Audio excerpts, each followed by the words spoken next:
आगे ध्रुव जी की कथा आती है। स्वयंभू मनु और उनकी पत्नी शत्रुपा, इनकी कथा मैंने आपको सुनाई थी। इनकी 3 कन्या और 2 पुत्र थे। 3 कन्या कौन सी थी? आकुति, प्रसूति और देवहूति। परसों कि कल सुनाया था? कल ही सुनाया था।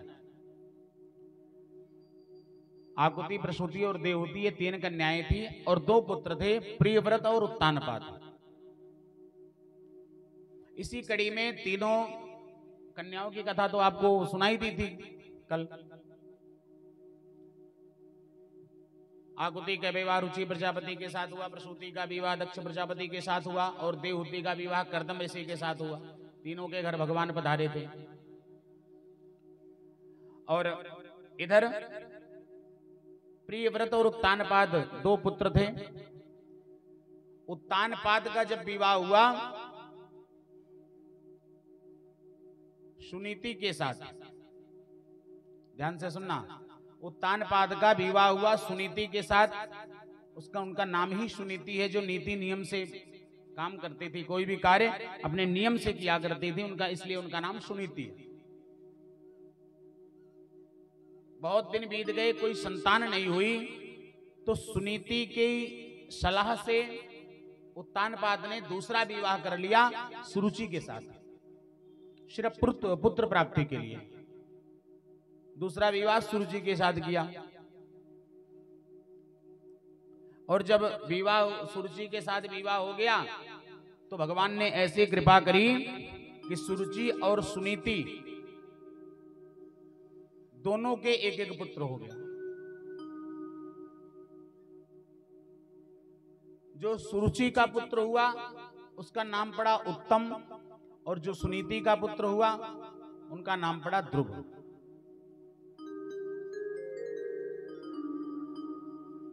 धीरे धीरे उसका नाम दूसरी पत्नी जब आई सुरुचि, उसका नाम सुरुचि है। सुरुचि माने जो स्वयं की रुचि जिसमें हो, अर्थात जो खुद को पसंद हो वही वो करती थी।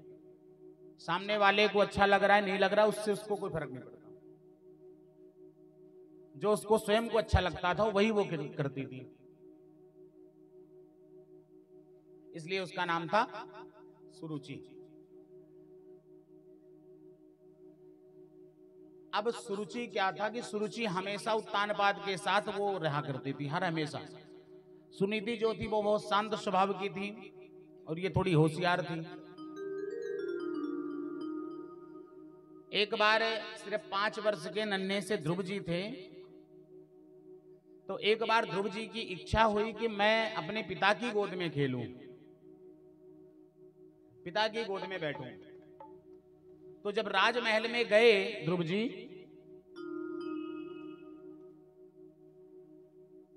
सिंहासन पर उत्तानपाद बैठे थे, बगल वाली कुर्सी पर सुरुचि बैठी थी। जब ध्रुव जी गए और अपने पिता की गोद में बैठना चाहे, उत्तम बैठा था, तो एक तरफ उत्तम, दूसरी तरफ जब वो गोद में बैठना चाहे तो सुरुचि ने नीचे उतार के भगा दिया। सुरुचि ने क्या जवाब दिया कि बोले यदि अपनी पिता की गोद में बैठना है तो तुझे मेरा पुत्र बन करके मेरी कोख से जन्म लेना पड़ेगा। अब जब इतनी सी बात सुरुचि ने कहा तो ये बात प्रहलाद जी को, ध्रुव जी को चुभ गई।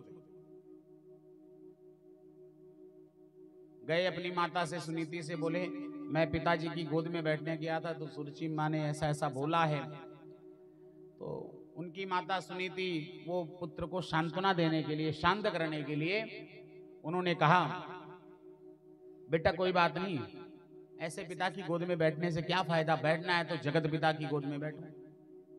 तो बालक को शांत करने के लिए कहा, लेकिन वो भी उसके ध्रुव जी के हृदय में वो भी बात चुभ गई। रात को पूरा राजमहल गहरी नींद में सोया हुआ था, पूरा राजमहल सब लोग सोए थे उसी रात्रि। तो 5 वर्ष के नन्हे से ध्रुव जी चुपचाप खड़े हुए, जगे और चुपचाप राजमहल से बाहर निकल गए, किसी को पता नहीं चला। बाहर कहाँ गए?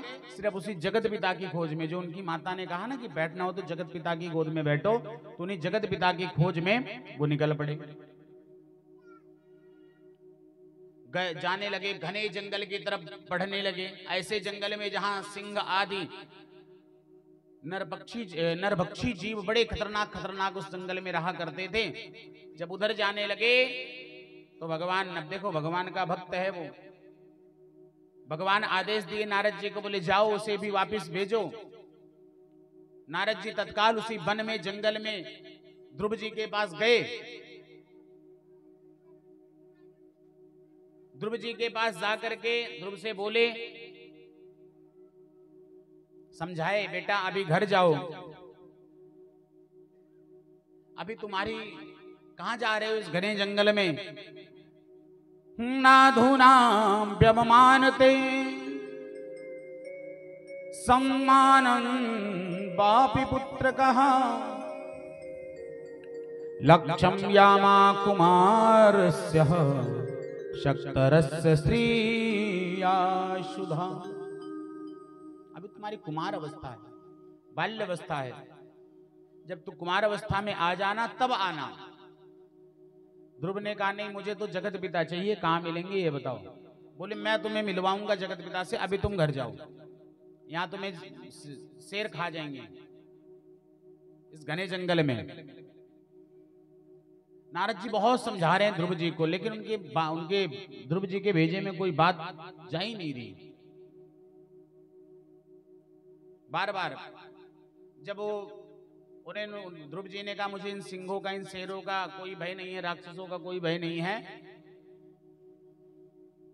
तो नारद जी ने कहा अच्छा कोई बात नहीं, तुम नहीं है कोई बात नहीं, अभी तुम घर जाओ, तुम सुबह आना स्नान ध्यान करके, तब तुम्हें मैं जगत पिता से मिलने का रास्ता बताऊंगा।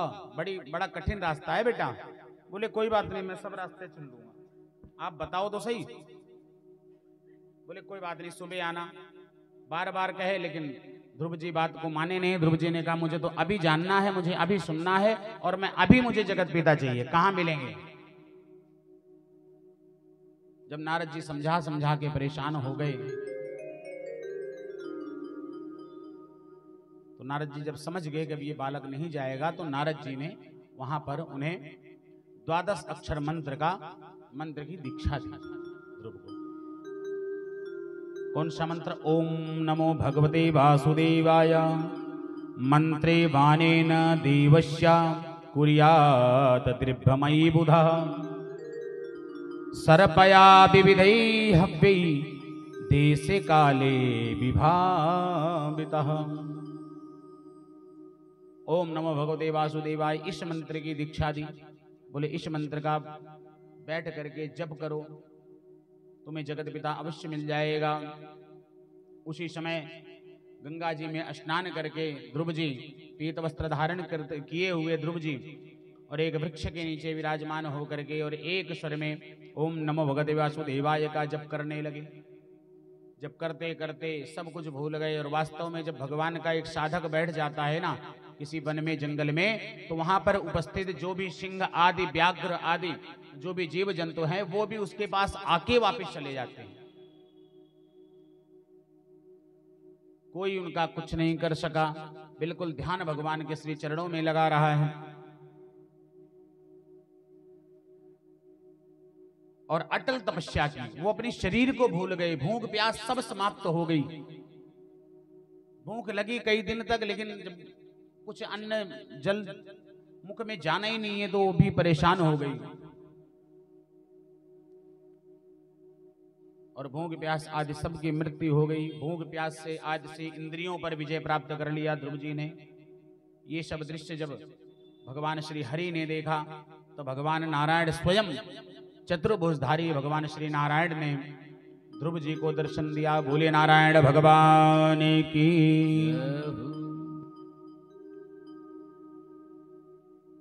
दर्शन दिए। भगवान ने कहा पुत्र ध्रुव, 2 बार भगवान जब ध्रुव को आवाज लगाए तब ध्रुव का ध्यान टूटा।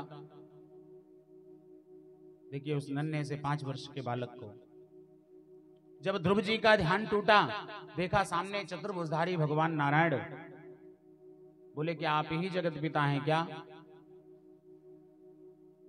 भगवान ने कहा हाँ।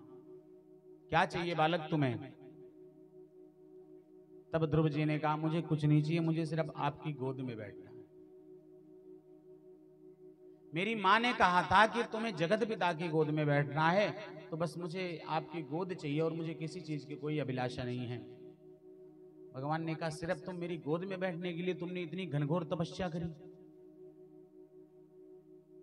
ध्रुव जी ने कहा जी। भगवान बैठ गए और ध्रुव को अपनी गोद में बिठाए, बहुत लाड प्यार किए। पिता का पूरा फर्ज उधर भगवान निभाए ध्रुव जी के साथ। उसके बाद भगवान ने कहा तुम्हें और कुछ चाहिए, किसी चीज की आवश्यकता हो तो तुम बताओ, तुम्हें जिस चीज की आवश्यकता होगी मैं उसकी पूर्ति करूंगा। ध्रुव जी ने कहा प्रभु अब मुझे कुछ नहीं चाहिए, मुझे तो जिस चीज की आवश्यकता थी वो मुझे मिल गई, आपकी गोद की आवश्यकता थी और वो मुझे प्राप्त हो गई, अब मुझे किसी चीज की कोई आवश्यकता नहीं है। इतना कहकर जब भगवान जाने लगे तो जाते जाते जब ध्रुव जी ने कुछ नहीं मांगा प्रभु से, तब भगवान जाते जाते स्वयं ध्रुव जी को आशीर्वाद देकर के गए कि बालक इस पृथ्वी पर तू 36,000 वर्ष तक राज करेगा, राजा बन करके, और 36,000 वर्ष के बाद तुम मृत्यु के सिर पर पांव रख करके जो ऊपर सप्तऋषियों का लोक है उससे भी ऊपर तुम्हारा लोक होगा जिसका नाम है ध्रुव लोक। तुम्हारा एक पूरा ऊपर भी राज्य स्थापित हो जाएगा, लोक स्थापित हो जाएगा जिसका नाम है ध्रुव लोक। उस लोक में तुम्हारा हमेशा के लिए निवास होगा। आज भी अगर आपने देखा हो तो वैज्ञानिकों ने भी ये सिद्ध किया है कि आज भी आसमान में ध्रुव तारा चमकता है। तो ये भगवान की कृपा ही है।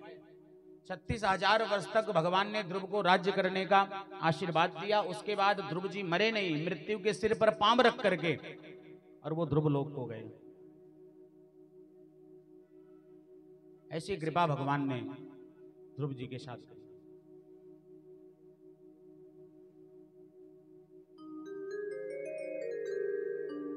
और जब ध्रुव जी उस तपस्या के बाद भगवान के दर्शन के बाद अपने राज्य को गए, अपने पिता के यहां गए वापस, तो इतना भव्य स्वागत हुआ ध्रुव जी का कि कभी भविष्य में ऐसा स्वागत उत्तानपाद का भी नहीं हुआ होगा जैसा स्वागत ध्रुव का हुआ था। बड़ी बहुत दिव्य स्वागत ध्रुव जी का हुआ। उनके घर पर और पुनः ध्रुव जी राजा बने और 36,000 वर्ष तक ध्रुव जी ने राज किया। आगे श्री सुखदेव जी पुनः वर्णन करते हैं। राजन, एक बार राजा रहुगण की कथा आती है। एक बार राजा रहुगण एक पालकी में बैठ करके कहीं जा रहे थे, तो जाते जाते वो इक्षुमती नदी के किनारे पालकी रुक गई। इक्षुमती नदी के किनारे पालकी रुकी और रुकने के बाद विश्राम करके जब वहां से पुनः पालकी उठा करके पालकी में बैठ करके पालकी को लेके आगे जाना था, तो पालकी को उठवाने के लिए राजा रहुगढ़ किसी व्यक्ति की तलाश कर रहे थे, कोई मिल जाए जो पालकी को उठवा दे। तो उनकी नजर उस नदी के किनारे एक व्यक्ति पर पड़ी। उसको बुलाए, बोले भैया जरा इधर आओ, पालकी उठवाओ। तो वो आने तो लगा, लेकिन आया किस प्रकार पता है? बहुत देख देख के और फूंक फूंक के पैर रखता था। बहुत देख देख के फूंक फूंक के पैर रखा करते, हिल हिल के बिल्कुल चलते थे कि कोई चींटी भी पांव के नीचे ना दबे। अब रहुगढ़ देख देख के सोच रहे कहीं ये पागल तो नहीं है, बिल्कुल जिंदा लाश की तरह चल रहा है। जब थोड़ा और नजदीक आए तो बोले जल्दी आजा भैया, इतनी ऐसे क्यों चल रहा है? तेरा तो ये जीवन व्यर्थ है। ऐसे चलने का कारण? तो बोले कारण सिर्फ ये है महाराज, मैं सोच रहा हूं कहीं ऐसा ना हो कि मैं अगर तेज चलूं मेरे पांव के नीचे कोई चींटी आदि कोई जीव जंतु दब करके किसी की मृत्यु ना हो जाए। रघुगढ़ ने सोचा इतनी बड़ी सोच रखने वाला व्यक्ति आप हैं कौन भैया, आप अपना परिचय दो मुझे। तो उन्होंने परिचय दिया, पूर्व जन्म में बताया कि मैं भी पूर्व जन्म में राजा था, मेरा नाम था भरत और मैं भगवान की पूजा आराधना में लगा रहता था। एक बार वन में गया था शिकार करने, तो मुझे एक मृग शावक मिल गया वन में। उस शावक को लेकर के मैं वापस अपने राज्य में आया, रहने लगा और उससे मेरा इतना स्नेह हो गया, इतना प्रेम हो गया कि जब तक मैं उसे देखता नहीं मुझे भोजन नहीं हजम होता था, पेट में जाता ही नहीं था। वो शावक मेरे साथ रहना, उसका खाना पीना सोना सब कुछ। एक दिन अकस्मात वो मेरा राज्य छोड़कर, राजमहल छोड़ करके कहीं भाग गया। मैंने बहुत ढूंढा पर मुझे वो मिला नहीं।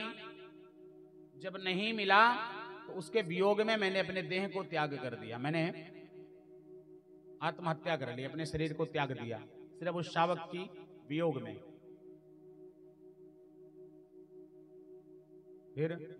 फिर अगले जन्म में मैं खुद एक शावक बन गया, एक मृग शावक बना। उस शावक के वियोग में मैंने अपने देह को त्यागा था, तो मैं अगले जन्म में मृग शावक बना। तो मुझे अपने पूर्व जन्म की सारी कहानी मुझे याद थी। तो मैं नित्य ऋषियों के आश्रम पर जाता था, बैठ करके भगवान की कथाएं सुनता था। कथाएं सुनते सुनते सुनते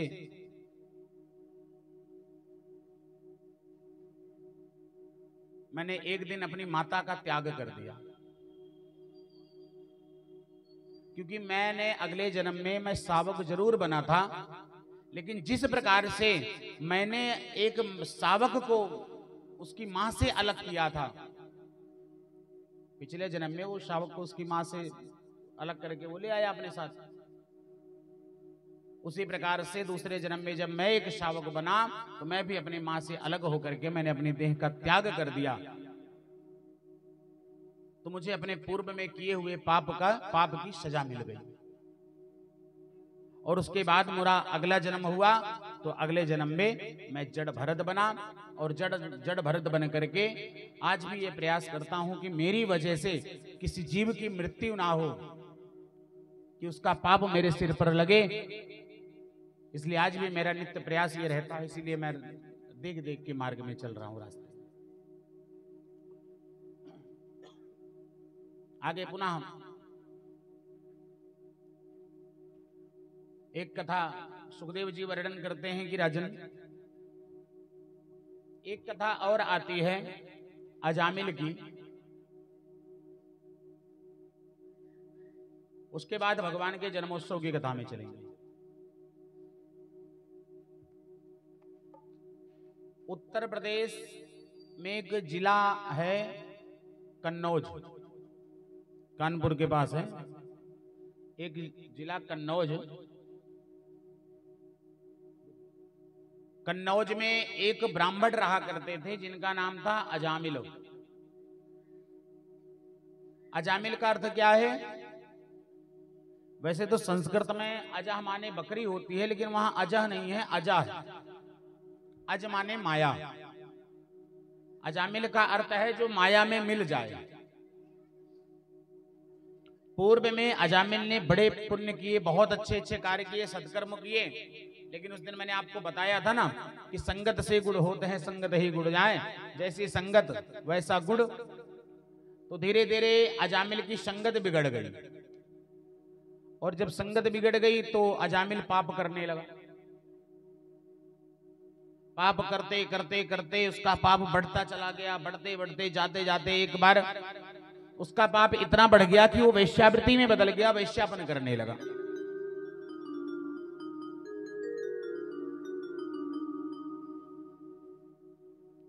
जब वेश्यापन करने लगा, वेश्यावृत्ति में परिवर्तित हो गया, तो एक बार उसके पूर्व में किए हुए जो उसके पुण्य थे उसके प्रभाव से उसके घर कुछ संतों का आगमन हुआ। कुछ संत महात्मा पधारे। जब संत आए तो उसने, देखो पापी तो बहुत बड़ा था वो, लेकिन उसने संतों की बड़ी सेवा करी, बड़ा सम्मान किया, बड़ा सत्कार किया। संत प्रसन्न हुए। जब संत जाने लगे तो संतों ने कहा, अजामिल मैं तेरी सेवा से, तेरी पूजा से अत्यंत प्रसन्न हूं, बोल तुझे क्या चाहिए। तब अजामिल ने कहा, प्रभु किसी धन आदि की कोई अभिलाषा तो है नहीं, लेकिन यदि आपकी कृपा हो और कोई पुत्र नहीं है, एक पुत्र का सुख मिल जाए तो बड़ी कृपा होगी। संतों ने कहा, अवश्य तुझे एक पुत्र प्राप्त होगा, लेकिन अजामिल तो उस पुत्र का नाम मेरे कहने से रखेगा। बोले क्या? बोले मैं तुझे आशीर्वाद देता हूं, तुझे एक पुत्र होगा, लेकिन उस पुत्र का नाम तू नारायण रखेगा। क्या? नारायण। ठीक है। संत आशीर्वाद दे करके गए और कुछ दिन पश्चात अजामिल के घर एक पुत्र हुआ, और जैसा संतों ने कहा था ठीक उसी प्रकार से उसने उस पुत्र का नाम नारायण रखा। पूरे जीवन उसने पाप किया। जब उसके जीवन का अंतिम समय आया, जब उसके जीवन का अंत काल आया, अंतिम समय आया, तो चारपाई पर लेटा था। हर जीव के जीवन में एक क्षण के लिए, सिर्फ एक क्षण के लिए ऐसी स्थिति, ऐसा समय आता है जिसे कि एक तरफ घर वाले दिखाई देते हैं और दूसरी तरफ यमदूत दिखते हैं जो उन्हें ले जाने आए हैं।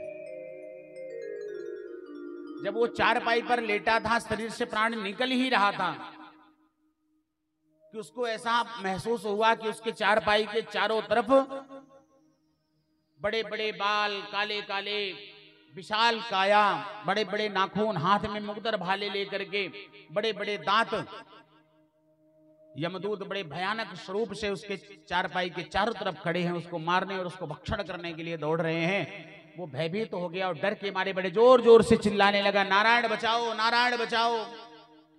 उस नारायण ने तो नहीं सुना, लेकिन इस नारायण ने सुन लिया और भगवान के पार्षद, वैकुंठ से भगवान के पार्षद पुष्पक विमान लेकर के आए, अजामिल को बिठा करके वैकुंठ ले जाने लगे। तो उन यमदूतों ने कहा कि महाराज इसे कहां ले जा रहे हो? बोले वैकुंठ। बोले क्यों? क्योंकि इसने अंत में नारायण शब्द का उच्चारण किया है। तो बोले उस नारायण को नहीं, अपने बेटे को बुला रहा था। बोले बुलाए भले किसी को, लेकिन मुख में वाणी क्या है, इसलिए इसको मुक्ति मिल लेगी। कहने का तात्पर्य यह है, इस कथा से हमें क्या सीख मिलती है। आजकल हम लोग पूरी परंपरा ही बदल दी है। हम लोग बच्चों का नाम ऐसा ऐसा रखते हैं कि समझ में नहीं आता कि हिंदी में है कि उर्दू में है कि फारसी में है। अजीबो अजीब नाम, बंटी शंटी, ऐसा ऐसा लोग रख देते हैं, वो समझ में नहीं आता लोगों को। पहले के लोग भगवान के नाम से जोड़ करके बच्चों के नाम रखते थे। उसका सबसे बड़ा कारण ये होता था कि हम जितनी बार बेटे के नाम से बुलाएंगे उतनी बार कम से कम मुंह से भगवान का नाम निकलेगा। अभी किसी बच्चे का नामकरण कर रहे हो ना हमारे आचार्य जी, पंडित जी, तो आजकल ये फैशन हो गया है कि घर वाले कहते हैं महाराज नाम का पहला अक्षर बता देना, बस बाकी नाम हम गूगल बाबा से निकाल देंगे। अक्षर डालो गूगल में और निकल जाता है नाम। क्योंकि पंडित जी के पास जो नाम है वो पुराने जमाने वाले हैं। पंचांग में सीताराम, राजा राम, राधे श्याम, कोई रखना ही नहीं चाहता आज के समय में ये सब नाम। लोग कहते हैं ये ओल्ड है, कुछ न्यू चाहिए। और न्यू के चक्कर में अरे वो ओल्ड नाम जो काम करता है ना, वो न्यू नहीं करता।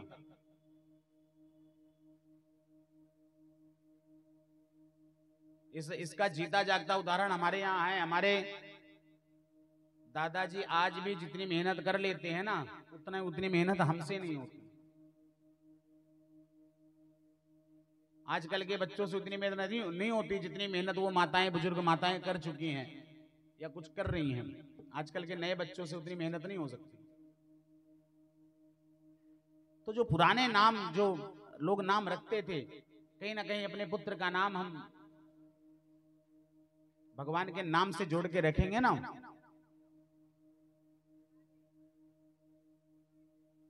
तो कहीं ना कहीं यदि बेटे को भी हम बुलाएंगे तो भी भगवान का ही नाम मुंह से निकलेगा। इसलिए नाम ऐसा रखिए बच्चों का हालांकि बहुत, अब हमारे अकेले कहने से तो कुछ होगा नहीं, लेकिन हम जीवन में बहुत सारी ऐसी गलतियां कर रहे हैं जिसकी वजह से, जिसका परिणाम हमारे आगे आने वाला भविष्य हमें, हमारे बच्चों को, हमारे वंश में आगे भुगताएगा।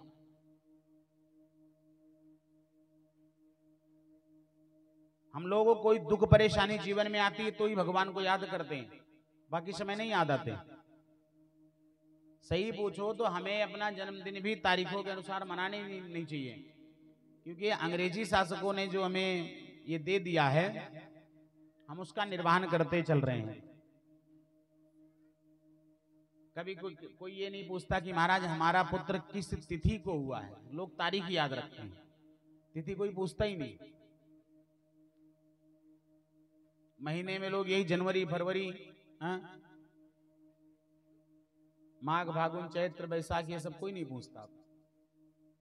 ऐसी बहुत सारी परंपराएं हैं। मैं कथा के विश्राम वाले दिन इस विषय में थोड़ी देर चर्चा करेंगे और देखते हैं अगर कुछ हल निकलता है तो, क्योंकि जब तक हम एक एक करके नहीं चाहेंगे तब तक ये सब चीजों में परिवर्तन नहीं हो सकता। आइए भगवान के जन्मोत्सव की कथा में प्रवेश करेंगे। उससे पूर्व आइए 2 बार राधा नाम संकीर्तन करते हुए, राधा नाम आश्रय लेते हुए चलेंगे। बोली राधा रानी सरकार की जय। हमारे पूज्यपाद गुरुदेव भगवान का एक सुंदर पद है, बहुत सुंदर गायन करते हैं।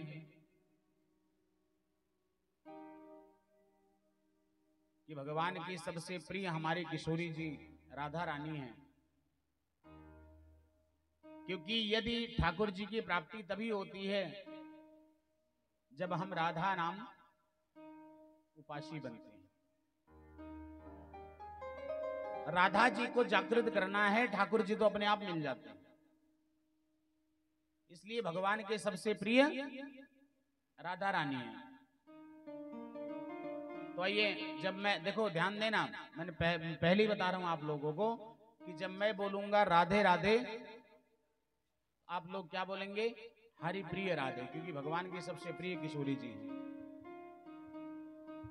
और जब मैं बोलूंगा हरि प्रिय राधे तो आप लोग बोलेंगे राधे राधे, ठीक है? बोले राधा रानी सरकार की जय। राधे राधे हरि प्रिय राधे, राधे राधे हरि, राधे राधे हरि प्रिय, राधे राधे हरि प्रिय, राधे राधे राधे हरि प्रिय, राधे राधे राधे हरि प्रिय, राधे राधे राधे हरि प्रिय, राधे हरि प्रिय, राधे राधे राधे हरि प्रिय, राधे राधे राधे राधे राधे हरि प्रिय, राधे राधे राधे हरि प्रिय, राधे हरि प्रिय, राधे राधे राधे हरि प्रिय, राधे राधे राधे राधे राधे हरि प्रिय, राधे राधे राधे हरि प्रिय, राधे राधे राधे हरि प्रिय, राधे वृंदावन में राधे राधे, बरसाने में राधे राधे, नंदगांव में राधे राधे, बंसी बट में राधे राधे हरि प्रिय, राधे राधे राधे हरि प्रिय, राधे राधे राधे राधे राधे हरि प्रिय, राधे राधे राधे हरि प्रिय, राधे राधे राधे हरि प्रिय, राधे राधे राधे हरि प्रिय, राधे। बोली बरसाने वाली की राधा माधव भगवान की। आइए प्रसंग में प्रवेश करते हैं। बड़ी सुंदर कथा दशम स्कंद के उत्तरार्थ में श्री सुखदेव जी महाराज वर्णन करते हैं। राजन, पूर्व समय में मथुरा के एक राजा हुए, राजा आहुक। राजा आहुक के दो पुत्र उग्रसेन और देवक। उग्रसेन के एक पुत्र हुए जिनका नाम था कंस। देवक की एक कन्या थी जिनका नाम था देवकी। वैसे कंस की चचेरी बहन है देवकी, लेकिन बहुत प्रेम करता था, बहुत प्रेम। गोकुल में नंद बाबा रहते थे, यशोदा मैया। इनके जीवन में सब कुछ, धन ऐश्वर्य वैभव सब कुछ था, लेकिन एकमात्र संतान का सुख नहीं था। उसके लिए बहुत उपाय किए, बहुत तपस्याएं किए, बहुत पूजा पाठ कराए, लेकिन सफलता नहीं मिली। तो अंत में एक दिन नंद बाबा, यशोदा मैया और सारे ब्रजवासी इकट्ठे होकर के, क्योंकि ब्रजवासियों में आपस में प्रेम बहुत था। वास्तव में ऐसा प्रेम था ब्रजवासियों के आपस में, वो प्रेम आज के समय में देखने को ही नहीं मिलता। किसी गांव में इतना प्रेम नहीं हो सकता अब इस समय जितना उन ब्रजवासियों में था।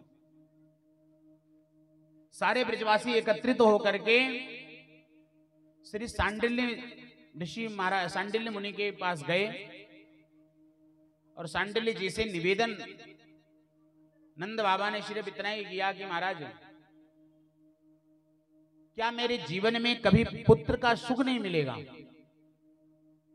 जीवन का, उनके जीवन का तीसरा चरण प्रारंभ है, यानी बुजुर्गता की तरफ, बुढ़ापे की तरफ वो प्रवेश कर रहे हैं। उस समय उन्होंने पूछा कि क्या मेरे जीवन में पुत्र का सुख नहीं मिलेगा? देखो, संत है, संत के मुख से जो निकल जाए फिर वो निश्चित होना है, उसे कोई रोक नहीं सकता। सांडिल्य जी के अचानक मन में ख्याल आया, उन्होंने कह दिया, बोले बाबा जाओ, मैं तुम्हें आशीर्वाद देता हूं, तुम्हारे घर दिव्य संतान होगी, लेकिन तुम एकादशी का व्रत करो। एकादशी के व्रत से तुम्हारे यहां दिव्य संतानें होंगी। आज नंद बाबा बड़े प्रसन्न हुए, वापिस आए तो नंद बाबा यशोदा मैया उस दिन से एकादशी का व्रत प्रारंभ कर दिए।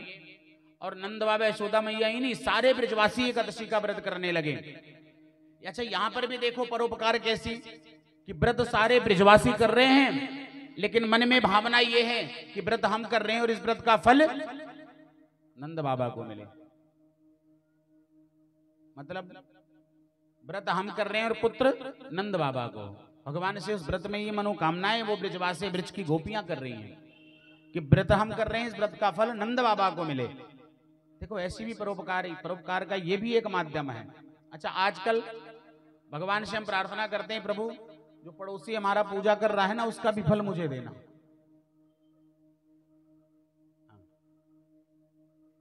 हमारे पड़ोसी ने अगर कहीं एक मकान और ले लिया तो वो लिया कैसे? मैं आज तक नहीं ले पाया। अरे उसके कर्म अच्छे थे, उसने ले लिया। तुम इसलिए नहीं ले पाए, तुम्हारे कर्म सही नहीं है, या फिर उसकी योग्यता में तुम्हारी योग्यता में अंतर है।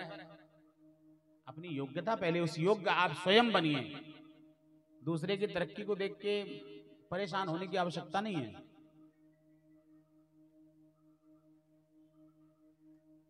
सारे ब्रजवासी उस दिन से एकादशी का व्रत प्रारंभ कर दिए। नंद बाबा के घर पुत्र होगा, इस अभिलाषा के साथ इधर जब देवकी मैया बड़ी हो गई, विवाह के योग्य हुई, तो कंस विचार करने लगा अपनी बहन का विवाह तो सूर प्रदेश के राजा सूरसेन के पुत्र वसुदेव जी को देखा और उनके साथ अपनी बहन का विवाह उसने तय कर दिया, वसुदेव जी के साथ। जब उसने विवाह तय किया तो वसुदेव जी की बड़ी सुंदर सज धज करके बारात, मुहूर्त निकाल करके सज धज के सुंदर बारात वसुदेव जी की आई मथुरा। जब बारात आई, खूब बढ़िया से मंगलाचार के साथ विवाह हुआ, विवाह संपन्न हुआ। और इधर धरती मैया, क्योंकि कंस बचपन से ही बड़ा पापी था, कंस का जो प्रकृति था, जो उसका स्वभाव था ना, वो पाप कर्म में हमेशा लिप्त रहता था। जब से उसका राज्य आया है, मथुरावासी इतने दुखी हैं कि वो बेचारे अपना दुख किसे बताएं, बहुत परेशान हैं। अब इसी से आप अनुमान लगा लीजिए कि कंस कितना बड़ा पापी रहा होगा कि जब वो थोड़ा सा बड़ा हुआ तो उसने कुछ सैनिकों को अपने साथ मिला करके अपने पिता उग्रसेन को ही उठा करके जेल में बंद करवा करके और खुद मथुरा का राजा बन गया। अच्छा, अब एक बात बताओ, पिता के बाद तो वैसे ही उसको राजा बनना था, है? लेकिन उसको ये पाप करना था, और वो पाप का बोझ इतना भारी होता है कि धरती मैया से भी सहन नहीं हो पाता। किसी ने एक बड़ा सुंदर प्रश्न किया था कि जल से पतला कौन है, कौन भूमि से भारी, पृथ्वी से भारी कौन है, अग्नि से तेज कौन है, और कौन काजल से कारी। इसका उत्तर भी बड़ा सुंदर है इसी प्रकार से कि जल से पतला ज्ञान है और पाप भूमि से भारी। धरती इतनी बड़ी धरती है, इससे भी भारी पाप का बोझ है। जल से पतला ज्ञान है, पाप भूमि से भारी, अग्नि से तेज ईर्ष्या है। अग्नि में किसी को डाल दो तो जला के राख कर देगी, लेकिन किसी में यदि क्रोध है, ईर्ष्या है, तो वो व्यक्ति को अंदर अंदर जलाती है, पीड़ा देती है। और कलंक काजल से कारी। तो पृथ्वी से भी, धरती माता से भी पाप का बोझ सहन नहीं हुआ, तो एक दिन धरती माता एक गाय का रूप धारण करके और ब्रह्मा जी के पास गई, उनसे प्रार्थना करने लगी। तो ब्रह्मा जी धरती माता को लेकर के भगवान नारायण के पास गए और भगवान से निवेदन किए। धरती माँ ने अपनी सारी परेशानियों की कथा सुनाई कि प्रभु अब मुझे मुक्ति चाहिए। तब भगवान ने कहा ब्रह्मा जी से, बोले ब्रह्मा जी तुम जाओ देवताओं को बोलो मेरी सेवा के लिए धरती पर चले, मैं बहुत जल्दी अवतार लेने वाला हूं, बहुत जल्दी मैं अवतार लेने वाला हूं। ब्रह्मा जी आए, देवताओं ने बता दिए भगवान जल्दी ही अवतार लेने वाले हैं, शीघ्रता। तो एक एक करके देवता जाने लगे धरती पर भगवान की सेवा में। इधर कंस ने अपनी बहन का विवाह तय कर दिया, वसुदेव जी की बारात आई, धूमधाम से विवाह संपन्न हुआ। अगले दिन जब विदाई हुई तो कंस अपनी बहन को इतना प्रेम करता था, बोला इसको इसके ससुराल छोड़ने मैं खुद जाऊंगा, इसके ससुराल छोड़ने के लिए मैं स्वयं जाऊंगा। वसुदेव और देवकी जी रथ पर बैठी और वो रथ का सारथी बन गया, ड्राइवर बना। जैसे ही रथ हाँकने वाला था, ठीक उसी क्षण आकाश से आकाशवाणी होती है कि हे दुष्ट कंस, तू अपनी जिस बहन को इसके ससुराल छोड़ने जा रहा है, इसी का 8वां पुत्र तेरा काल होगा। जैसे ही आकाशवाणी सुना कि इसी का 8वां पुत्र काल होगा, तत्काल म्यान से तलवार निकाला, उठा के जमीन पे पटक दिया, गर्दन पे तलवार रख दी, बोले ना ये रहेगी ना पुत्र होगा। जैसे ही मारने जा रहा था तो वसुदेव जी बीच में खड़े हो गए, बोले महाराज इतनी भी शीघ्रता क्या है, अभी तो मेरा विवाह हुआ है। बोले तुम्हारा 8वां, बोले हमारा 8वां पुत्र, आपको ऐसा लगता है कि आपका काल होगा तो मैं अपने 8वें पुत्र को आपको दे जाऊंगा, आप उसे रख लेना या मार देना। एक सैनिक जाके कान में बोला महाराज क्या गारंटी है 8वां ही देंगे, 7वां या 9वां दे दे तो? बोला हाँ, एक काम करो, जब तक तुम्हें 8 पुत्र नहीं होते तुम यहीं रुको, इन्हें उठा करके दोनों को कारागृह में बंद कर दो और एक एक पुत्र होते जाए तो मुझे दिखाते जाना। वसुदेव और देवकी को उठा करके वहीं कारागृह में बंद कर दिया। उसका पाप बढ़ने लगा कंस का। भगवान का आने का समय समीप आया तो कुछ दिन पश्चात देवकी मैया के जब एक प्रथम पुत्र का जन्म हुआ, पहला पुत्र हुआ, रात्रि को हुआ, प्रातः होते ही उस पुत्र को लेकर के वसुदेव जी कंस के पास गए, बोले महाराज आज ये रात्रि को इस पुत्र का जन्म हुआ है। कंस ने देखा पुत्र को, कंस ने सोचा आठवां पुत्र मेरा काल होगा, पाप अपने सर पे क्यों लो, इसे मार के दे दिया, वापस जाओ। अब नारद जी को ये बात जची नहीं। क्यों? क्योंकि नारद जी को ये था कि कंस पाप करे, जितने ज्यादा पाप करेगा, जितने ज्यादा बाल हत्या भ्रूण हत्या करेगा, उतनी जल्दी भगवान अवतार लेंगे। तो नारद को कंस द्वारा पाप की वृद्धि करानी थी, पाप को बढ़ाना था। तो नारद जी गए कंस के पास, बैठे। कंस ने कहा नारद जी कैसे आगमन हुआ है बताइए। तब नारद जी ने कहा कंस तू बड़ा मूर्ख है, उसे वापस क्यों कर दिया, उस बालक को मार देता। कंस ने कहा नारद जी आठवां मेरा काल होगा तो पहले को क्यों मारूं। बोला तुझे कैसे पता ये पहला है। बोले स्वाभाविक है, पहला पुत्र हुआ है, पहला ही है। नारद जी ने कमल का फूल उठा के रख दिया। कमल का फूल जानते हो ना, आजकल खूब छाया। कमल का फूल उठा के रख दिया। कमल के फूल में कितनी पंखड़ियां होती हैं? 8। नारद जी ने कहा कंस तो बता इसमें से पहली पंखड़ी कौन सी है।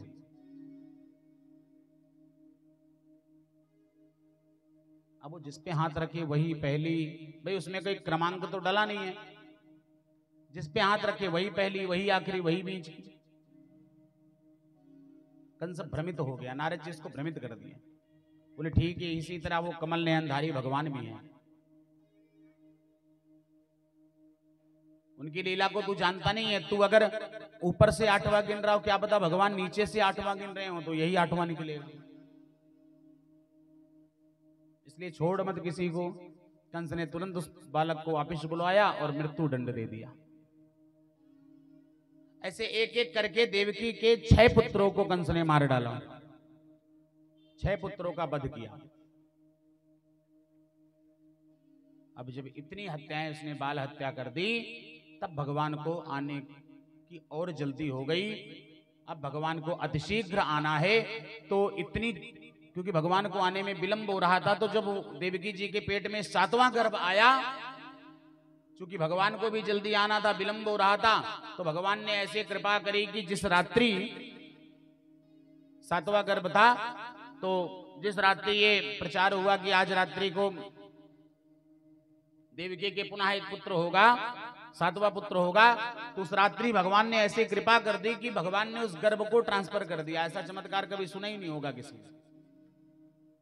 जो देवकी जी के गर्भ था, उस गर्भ को ट्रांसफर करके रोहिणी मैया के गर्भ में भेज दिए, और उधर रोहिणी जी से शेषावतारी बलराम जी का जन्म होता है। बोलिए दाऊ जी महाराज की जय। बलराम जी भी पहले देवकी जी की गोद में आए, कोख में आए, और वहां से भगवान ने गर्भ को ट्रांसफर कर दिया, तो रोहिणी जी के गर्भ में चले गए और वहां से उनका जन्म हुआ, क्योंकि भगवान को आने की जल्दी थी। अब इधर यशोदा मैया को भगवान गर्भ का अनुभव कराते हैं, और इधर देवकी मैया को भी, एक साथ 2 माताओं को भगवान गर्भ का अनुभव कराए।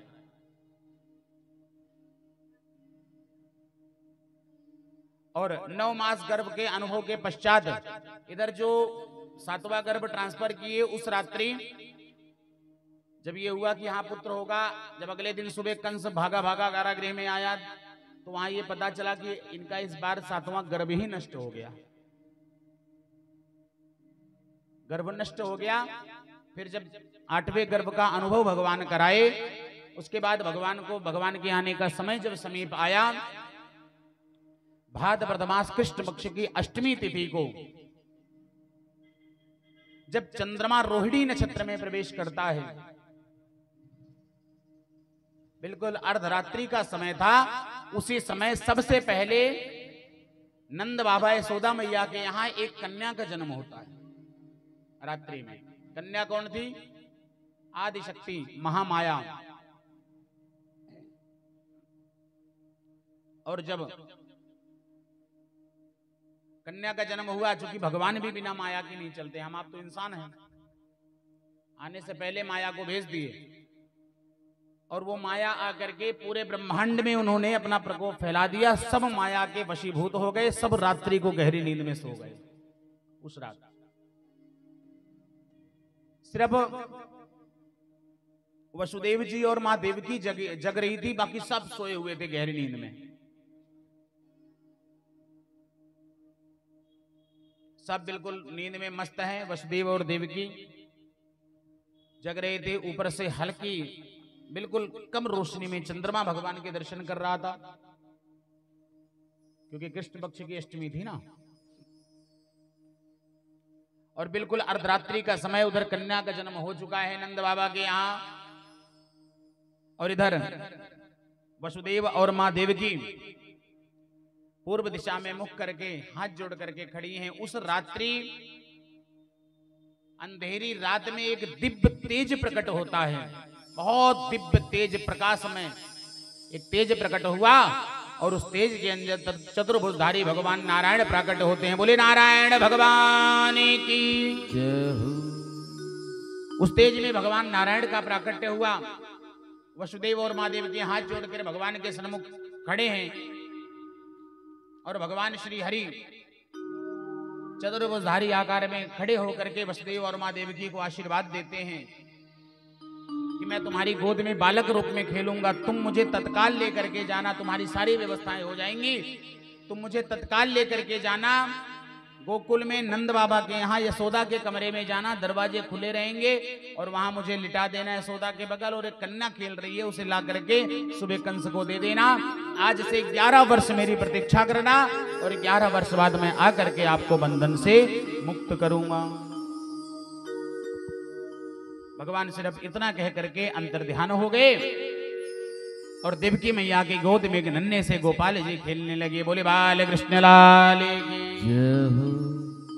नन्हे से गोपाल जी खेलने लगे। देवकी मैया की गोद में तत्काल वसुदेव जी खड़े हुए, हाथ पांव में जो बेड़ियां बनी थी वो खुल गई।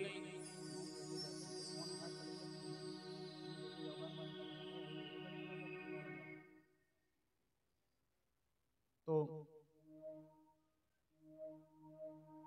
वसुदेव जी तत्काल खड़े हुए, हाथ पांव में जो बेड़ियां बंधी थी वो बेड़ियां खुल गई। गोपाल जी को उठाए, गोद में लेकर के कारागृह का दरवाजा खुल गया।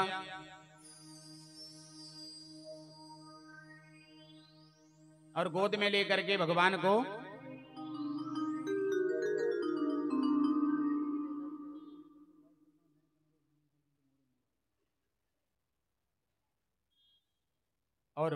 को लेकर के वहां से बाहर निकले। अच्छा, आप ध्यान से सुनो, अभी झांकी नहीं आ रही है, पहले सुन तो लो।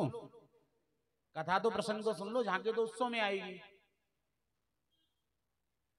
2 मिनट और ध्यान से सुन लो, उसके बाद नहीं सुनाऊंगा आज।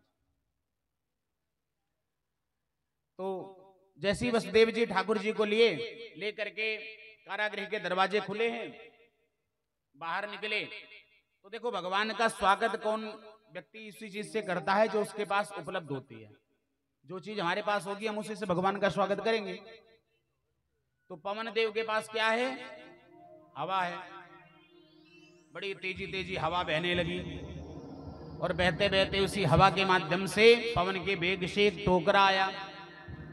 तो वसुदेव जी उसको लेकर के टोकरे को सिर पे रख लिए, ठाकुर जी को उसमें लिटा के। जिसके पास जो रहता है वो उसी से भगवान का स्वागत कर रहा है। देखिए, आसमान में मेघ के पास क्या है? जल है। मेघ गर्जना करके जल से भगवान का स्वागत करने लगा, खूब जल वर्षा होने लगी।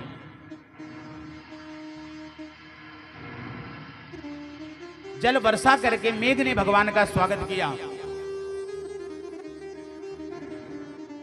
तो शेषावतारी बलराम जी का जन्म हुआ था ना। बलराम जी शेषावतारी है, नाग के, शेषनाग के अवतारी। अब बलराम जी सोच रहे ठाकुर जी को कहीं ठंड ना लग जाए, तो एक छोटे छोटे 1000 फनों का नाग बन करके बलराम जी गए, ठाकुर जी को ऊपर से ढक लिए।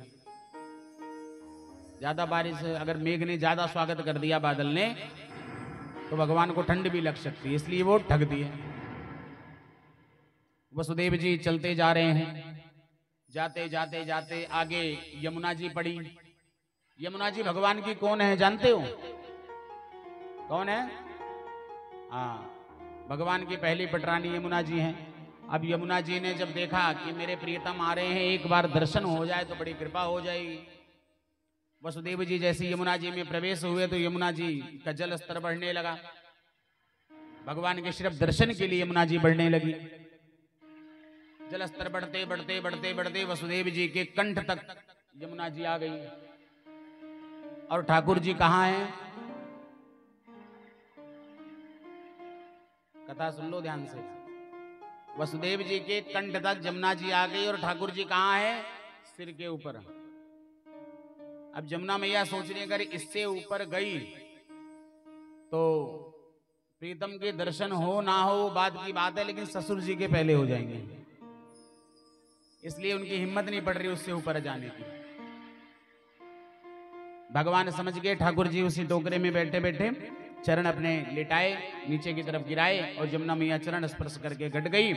और वसुदेव जी ठाकुर जी को लेकर के वहां से सीधा गोकुल जाते हैं। और गोकुल जब पहुंचे, नंद महल के बाहर दरवाजे खुले थे, अंदर गए, यशोदा मैया के कमरे में ठाकुर जी को लिटाए। वहां पर एक कन्या खेल रही थी, उसको लेकर के आए और पूर्व में जैसे हाथ पांव में बेड़ियां बंधी थी, ठीक उसी प्रकार से सब कुछ सेम हो गया। प्रातः हुई जब कंस के पास खबर गई कि आज रात्रि को वसुदेव जी के यहां इस बार कन्या हुई है, वसुदेव जी लेके पहुंच गए सुबह सुबह। बोले महाराज इस कन्या का जन्म हुआ है। कंस ने सोचा कि ये कन्या मेरा क्या वध करेगी। एक सैनिक जाके कान में बोला, बोले महाराज हो सकता है इस कन्या का होने वाला पति हमारा काल हो जाए। श्राप तो मिला ही है, हो सकता है इसका पति हमारा काल बन जाए। तो बोले हाँ नहीं ठीक कह रहा तू। तुरंत उस कन्या को बुलाए और उसके पैर पकड़ के जैसे ही उठा के जमीन पे पटकने जा रहे थे, तो ध्यान देना माया कभी किसी के हाथ नहीं आती।